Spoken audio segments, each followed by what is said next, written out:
Innovation, why is it important? Almost 30 years ago, a student in the Netherlands, his name was Gert-Jan Bruinsma, he had a simple but visionary idea. And that idea was, how can we use this new thing called the internet to make it easier for travelers and hotels to find each other? So this is how he laid in 1996 the foundation of what is today Booking.com. And what we do today is still very much matching supply and demand. That's the concept of a two-sided online platform. We've grown a little bit over the years, and the size which we have today then allows us to invest in technologies at a scale that an individual hotel will not have, except the largest global chains of hotels.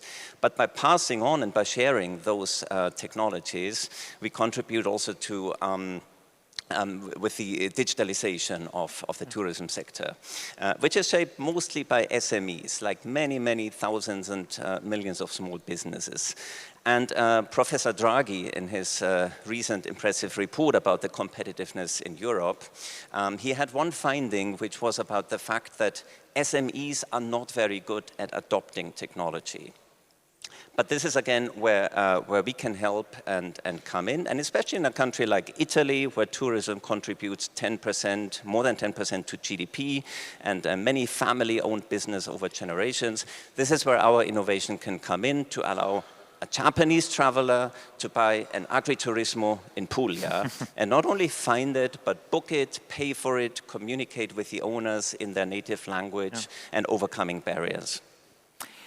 So we know that, maybe not everybody knows it actually, that Booking.com is a EU tech creature, no? Born and raised in the European Union.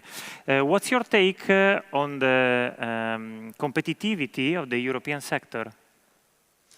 Indeed, and I just made a reference to the report by Mario Draghi. I do see a lot of growing momentum in Brussels and in member states about a renewed interest in competitiveness. And I think it matters not only for companies to make profits, that is a good thing, but competitiveness is the ability to turn innovation into commercial success.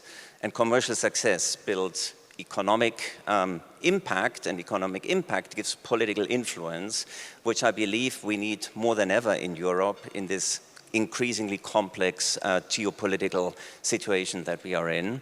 So back to competitiveness in Brussels, I see the momentum. I have a lot of hope for a renewed interest on it. But of course, it's not a new issue. I have seen for 20 years politicians declaring competitiveness as a top priority. So I think the key question now really is, will we see the political leadership to turn the analysis into political action?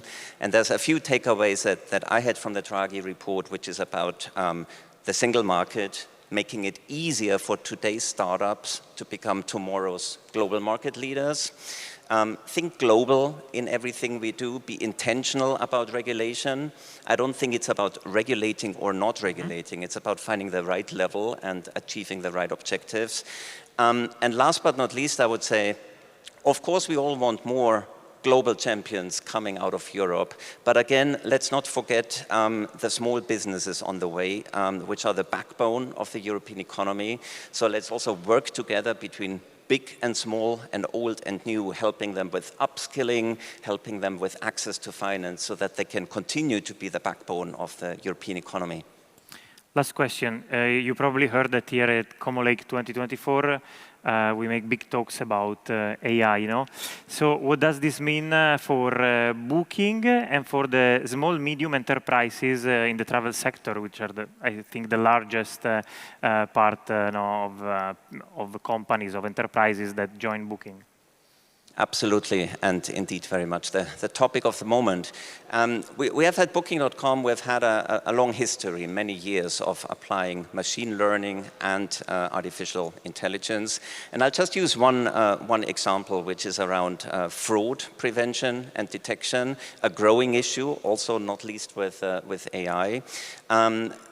But building the tools that help you to proactively detect fraud, prevent it, it's expensive, it takes a lot of time, it takes deep tech expertise, and it's, again, another example of something that we are able to do at scale and make it available and help partners and customers. And on that basis of trust with partners, what you will see next year is more of more visible AI tools to the end consumer.